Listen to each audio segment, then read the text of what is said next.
Hi guys, so guys it's 12th अगस्त और bike लगभग 1 महीने से यहीं पर है और इससे पहले भी मैंने इसकी सर्विस नहीं करवाई थी। तो आज मैं इसको सर्विस पे लेके जा रहा हूँ कि इसमें 2-4 प्रॉब्लम्स आ रही हैं। पहली तो है ABS की प्रॉब्लम, क्योंकि कच्चे रास्तों पर ABS ढंग से काम नहीं कर रहा है। दूसरा है इसका शॉकर टाइट करवाना है। शॉकर जो है ना वो ज़्यादा सॉफ्ट लग रहा है मुझे यहाँ पर। तीसरी चीज़ है इसका डिस्क ऑयल ख़त्म हो चुका है। और चौथी चीज़ है इसकी बेसिक सर्विस करानी है। इंजन ऑयल चेंज नहीं कराऊंगा, क्योंकि इंजन ऑयल इसमें मैंने हाल फिलहाल में मोट्यूल का डलवाया था और वो बहुत अच्छा काम कर रहा है। उसकी जो है रेंज भी ज़्यादा है, करीबन 4-5 हज़ार किलोमीटर के आसपास वो चल जाता है, तो अभी तो काफ़ी बचा हुआ है। खैर अभी कोई प्रॉब्लम तो इसमें ऐसा सच नहीं है, लेकिन प्रॉब्लम ये है कि जो सर्विस सेंटर है ना वो है रानीखेत में, जो यहाँ से है 65 किलोमीटर्स। अब 65 किलोमीटर्स मतलब पहाड़ों पे करीबन 2-2.5 घंटे का ट्रैवल करके वहाँ जाओ, फिर 2 घंटे वहाँ सर्विस कराओ, इच्छा से ज़्यादा भी लग जाएगा, और फिर वापस आओ 2-2.5 घंटे ट्रैवल करके। सो स्ट्रगल सर्विस कराना नहीं है, स्ट्रगल है सर्विस सेंटर तक पहुँचना। सो क्योंकि अब मैं इसकी सर्विस कराने जा ही रहा हूँ, तो मैं इसका थोड़ा सा रिव्यू दे देता हूँ इस बाइक का कि ये बाइक कैसी है असल में, कि अगर आप ये लेने की सोच रहे हो तो आपको इसे लेना चाहिए या नहीं। तो अब इसका BS6 मॉडल भी आ चुका है। मेरे पास जो है वो है BS4 मॉडल, और BS6 मॉडल में आपको ऑयल कूल्ड सिस्टम मिल जाता है, तो आपका इंजन जो है ज़्यादा स्ट्रेन उस पर असर नहीं पड़ता है। अगर आप लंबी ड्राइव करते हो, लंबे राइड्स लेते हो, लंबी ट्रिप्स करते हो, तो उसमें आपको फ़ायदा मिलता है उस ऑयल कूल्ड सिस्टम का। अब पहले बात करते हैं इस बाइक की परफॉर्मेंस की। आपको पावर फिगर्स पता ही है आपको, और BS6 में हल्का सा वो फिगर थोड़ा सा कम हो चुका है, लेकिन जहाँ तक मुझे सुनने को आया है कि इसकी परफॉर्मेंस पे कोई असर नहीं पड़ा है। तो बाइक में जो चीज़ मुझे अच्छी लगती है वो है इसकी पोजीशनिंग।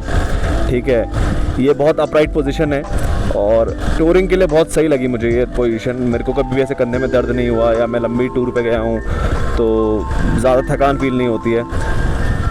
और अगर बात करें इसकी परफॉर्मेंस की और कैसी भागती है, या तो सिटी में आप इस पे आराम से जो डेली कम्यूट है वो कर सकते हो। आप आराम से जो 40-50 की स्पीड पे अगर आप सिटी में चलाते हो, ऑफिस से घर जाते हो, बहुत सही है उस चीज़ के लिए। अगर आप हाईवे क्रूजिंग करते हो उसके लिए भी बाइक अच्छी है।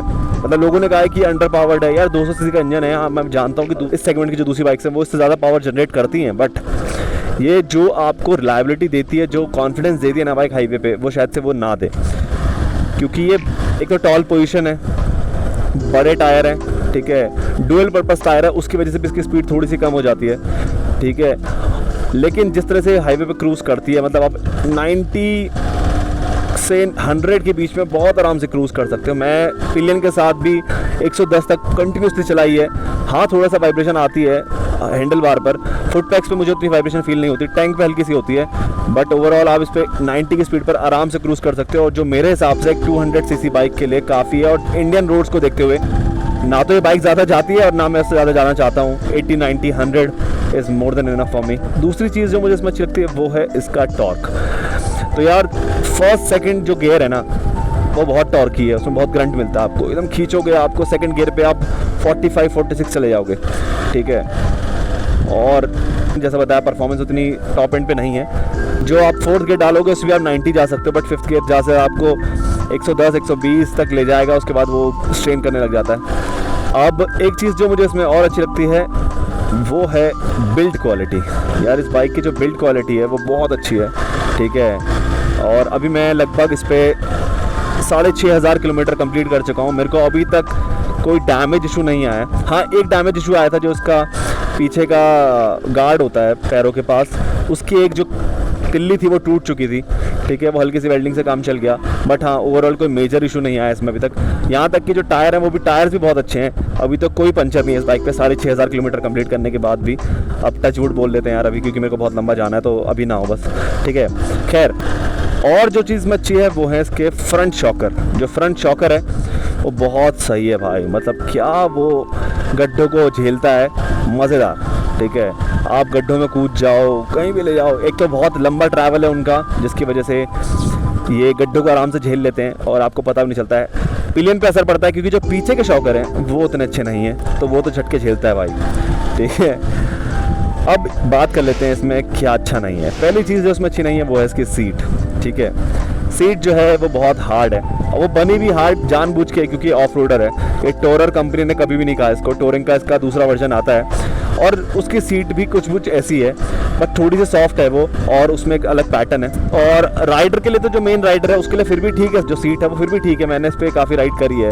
6500 किलोमीटर जो उसमें ओवरऑल मीटर हुआ है, उसमें से लगभग 5000 किलोमीटर जो है वो मैंने ट्रैवल ही किया है, टूर ही किए हैं। तो मुझे राइडर की सीट फिर भी थोड़ी बहुत ठीक लगती है, मैं इस पर काम चला लेता हूँ। मैंने अभी तक कोई मॉडिफिकेशन किया नहीं है टायर सीट में। बट जो पिलियन की सीट है ना यार, वो हार्ड भी है, वो पतली भी है, ऊपर से वो छोटी भी है, नैरो है, मतलब काफ़ी नैरो है। और मतलब जो पिलियन है उसके लिए जगह ही नहीं होती बैठने के लिए, और उसकी जो पोजीशन है वो भी काफ़ी एग्रेसिव है, जिसकी वजह से उसे और दिक्कत होती है। अगली चीज़ जो इसमें अच्छी नहीं है वो है इसकी हेडलाइट जो है वो बिल्कुल शिटी है, मतलब बिल्कुल टट्टी हेडलाइट है। अगर आप उसमें अंधेरे में चले गए, उसके भरोसे मत जाना भाई, इससे बढ़िया फ़ोन का फ्लैश जला लेना एक हाथ से, उससे काम चला लेना। लेकिन इसकी हेडलाइट बिल्कुल बेकार है। कहाँ वो पड़ती है, हाई बीम मारेगी वो आसमान में कहीं तारे दिखाने के लिए, ज़मीन पे कुछ दिखेगा ही नहीं, कुत्ता आ जाएगा सामने से, बिल्ली आ जाएगी, कुछ नहीं पता चले। हेडलाइट बहुत बेकार है।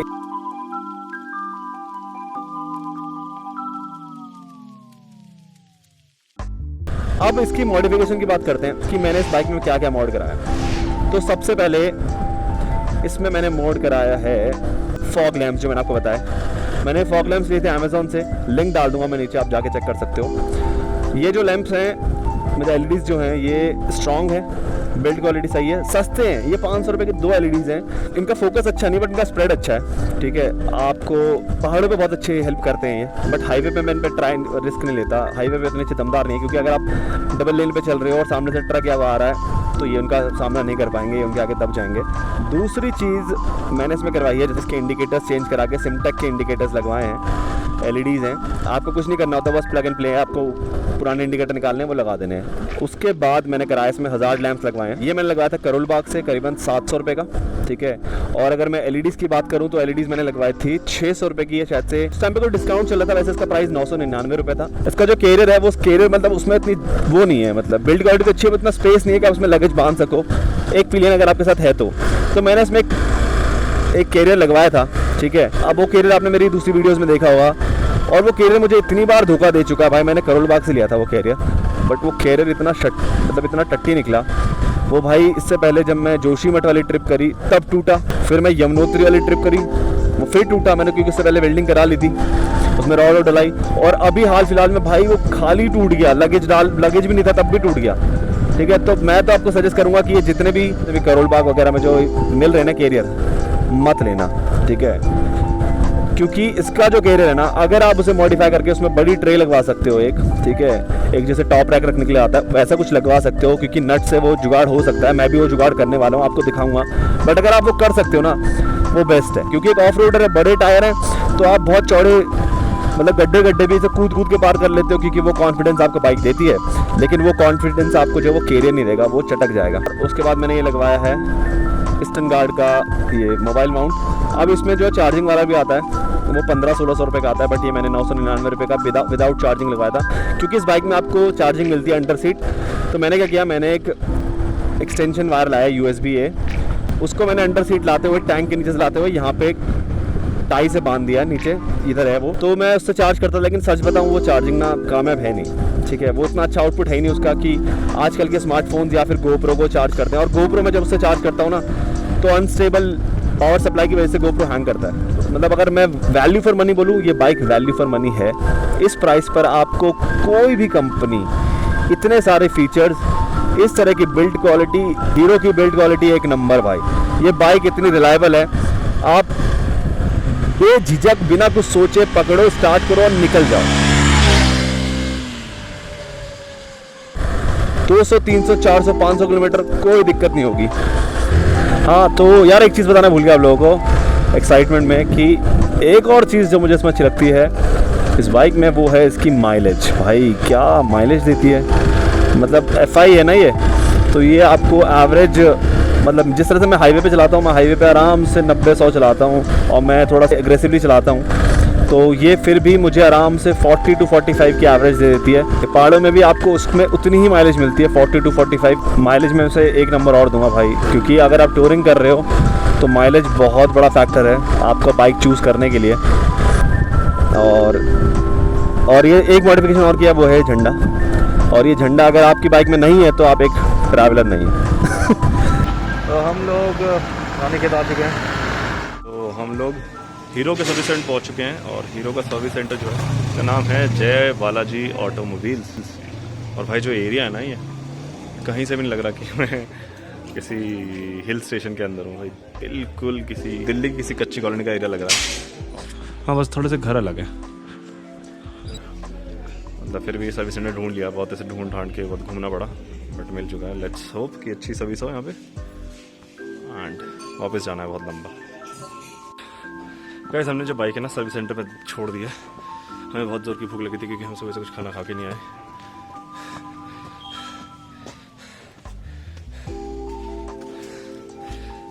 लेकिन जिस रास्ते से हम आ रहे हैं भाई बहुत चढ़ाई है, हाथ खराब हो गई। तो खाना खा लेते हैं, फिर सर्विस सेंटर जाते हैं, फिर बाइक उठाते हैं।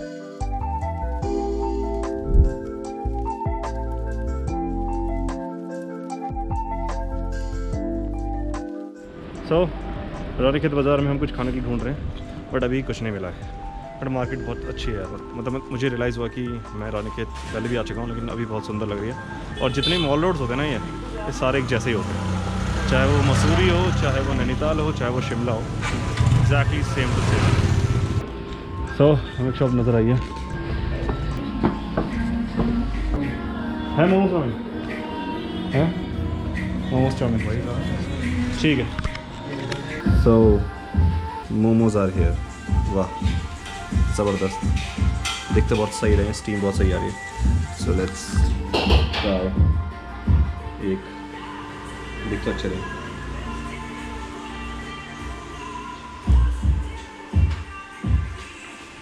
ओ भाई साहब, बहुत स्पाइसी, फायर।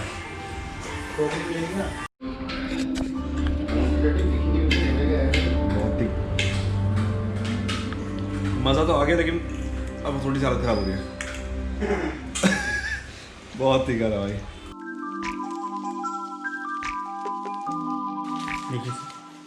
बहुत घिस गया यार, जैसे नहीं घिसा भाई। मुश्किल से कितना चला होगा, 6000 किलोमीटर हुआ है। डिस्क ऐसा होता है ना, अगर ब्रेक स्मूथ होती गाड़ी तो ज़्यादा चलता। हाँ ठीक है, डिस्क का ऐसा हुआ, आप मार पीछे लो को तो ज़्यादा एकदम लग जाता है ना।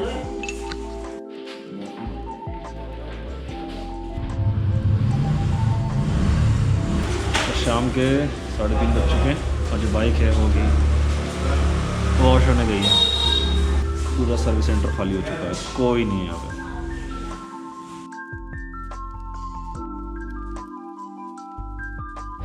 भाई कितनी भी दूर चले जाओ, लेकिन घर वाले कुछ ना कुछ सामान लेने को बोल ही देते हैं। मिर्च ले लो, धनिया ले लो, अदरक लेके आना। 65 किलोमीटर दूर आया बंदा, अदरक मंगवा रहे, बताओ। सो गाइस, हम रानीखेत से थोड़ा सा आगे आ चुके हैं और आगे आ तो चुके हैं, लेकिन टाइम हो चुका है 5:33।